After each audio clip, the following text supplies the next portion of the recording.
Hey everyone, Dan Bernard here with another tutorial. And today we're going to be talking about making a scene feel a certain way using only sound design. This is kind of a collaboration project with my good friend Casey, and you can check out his tutorial on how to color grade a scene to go for a certain feel in the video being linked right now. Go over there and subscribe to his channel because he has lots of awesome post-production stuff on his channel as well, so be sure to support him in doing that. So I'm going to be covering the sound design section of this project and making this particular edit feel very scary, very suspenseful. So here's what the edit looks like without any sound design, just so you can get an idea of really how generic this edit is. So I come through the door, turn around, close the door, pass the keys from one hand to another, look around. Something gets my attention over in the other room. Head that way, set the keys on the counter, walk over to the garage door, open the door, have a look inside the garage, and then it ends. And that's it. Using an edit this generic really gives power to the person in charge of the post-production task, whether it be color correction or sound design in this case. Really gives you a lot of stuff to play with. So what I've done here is soloed just these purple tracks here. The clips within these tracks are just the necessity sounds.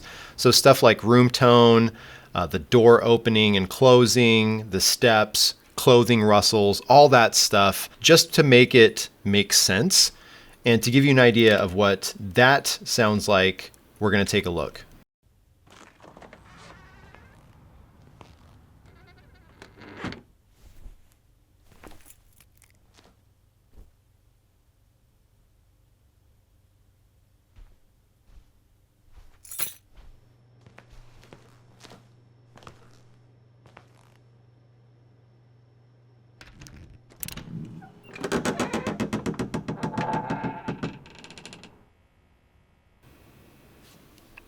All right, so you get an idea of what I'm talking about.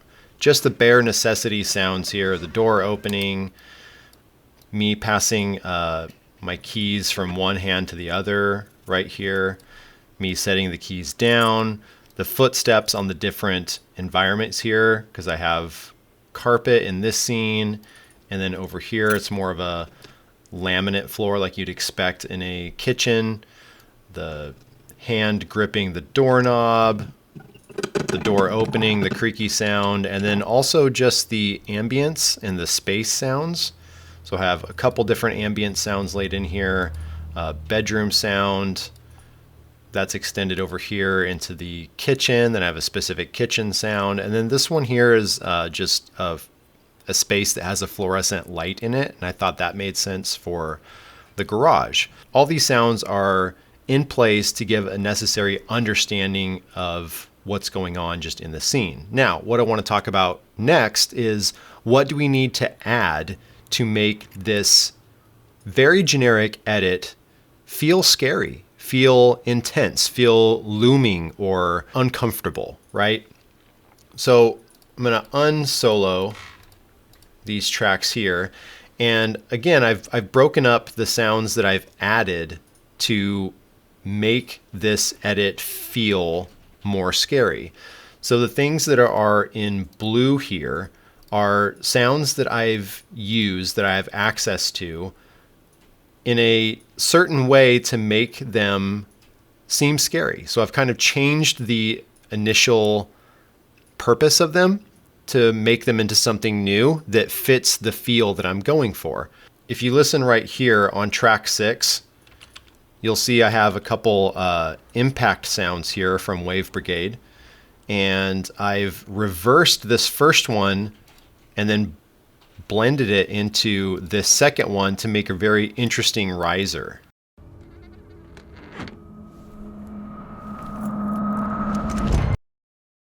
So that anticipation building riser here is made from a couple different impact sounds.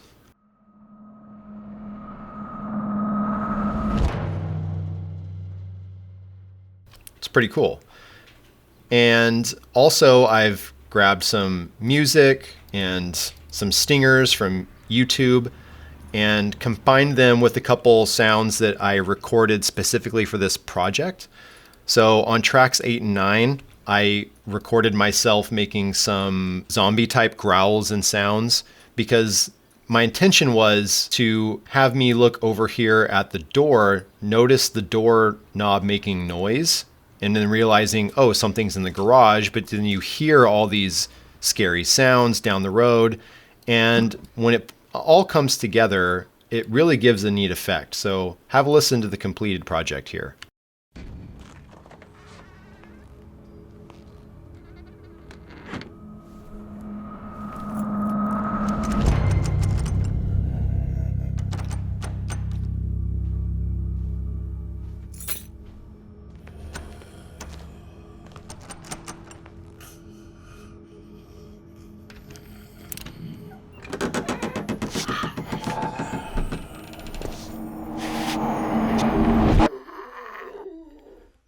So that definitely feels very different from the previous edit that we just watched. And it's a combination of finding some interesting music, putting some sound elements in place at key moments to emphasize that dramatic impact. So like right here, when I turn my head, I added a stinger right here and then constructed this riser out of 2 different Wave Brigade impact sounds, added in the doorknob turning, which is a sneak peek to an upcoming Wave Brigade product about just doors and windows. So congratulations, you get a sneak peek at that.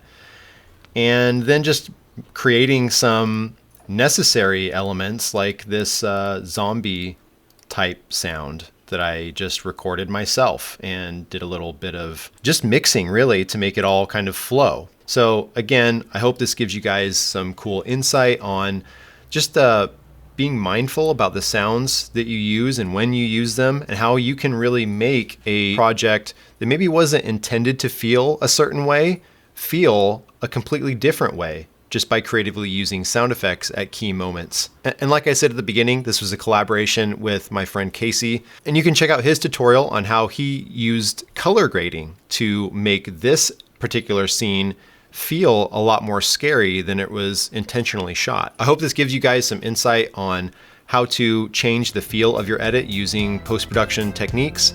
If you have any questions, please leave them in the comment section below. If you like this video, go ahead and give it a like. And if you want to see more videos like this in the future, go ahead and hit that subscribe button and let me know. Once again, my name's Dan Bernard, and thanks for stopping by.